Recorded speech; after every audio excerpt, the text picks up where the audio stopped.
벽난로 최대리입니다. 오늘도 연통 설치에 대해서 말씀드리려고 합니다. 간혹 인터넷 카페 글들을 보시고 말씀 주시는 분들이 계시는데요. 실내의 단간 연통을 가로로 길게 빼면 열을 머금고 있는 면적이 넓어서 오히려 더 따뜻하고 좋지 않냐는 말씀을 하십니다.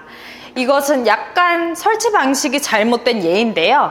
벽난로는 팬으로 전기를 사용해 배기하는 게 아니라 자연 배기이기 때문에 꼭 반드시 수직 설치된 연통이 가로로 된 연통보다 길어야 합니다.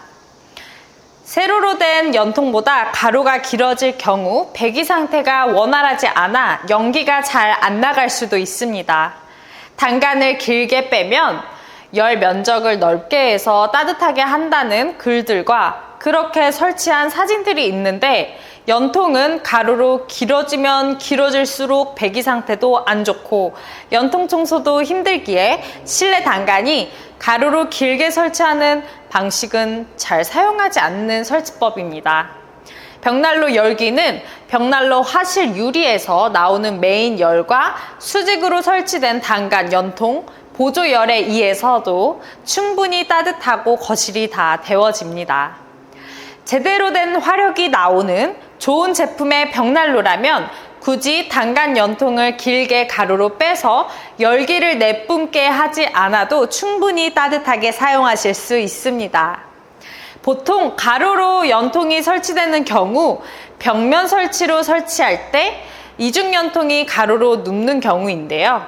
그냥 일반 집일 경우 2m 미만으로 해서 가로 연통이 끝나는데 한옥집과 같은 경우에는 수직으로 뚫지 못해서 벽면으로 설치하기 때문에 처마 부분이 길어 2m 이상 연통이 가로로 길어지는 현장들이 있습니다. 이때에는 반드시 벽난로 회사와 상의해서 배기 상태가 원활하게 잘 될지 충분히 알아보신 다음에 설치하시는 게 가장 좋습니다. 몇몇 사항들을 말씀드렸는데 이해가 되시나요? 결론을 말씀드리면 벽난로 본체에서 나오는 연로도 충분히 따뜻하기 때문에 굳이 실내 내부 단간 연통을 가로로 길게 빼서 열이 나오는 면적을 넓히는 설치 방법은 하시지 않는 게 좋습니다.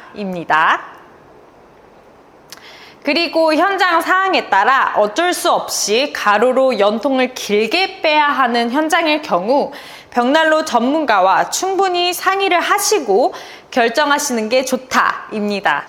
인터넷에는 뭐뭐하더라라는 글들이 많고 난로마다 설치 방법, 사용 방식이 다 다르기 때문에 벽난로를 설치하시려고 하시면 꼭 벽난로 전문 업체와 현장 상황에 대해 상의하시는 게 좋습니다. 그럼 오늘도 많은 도움이 되셨나요?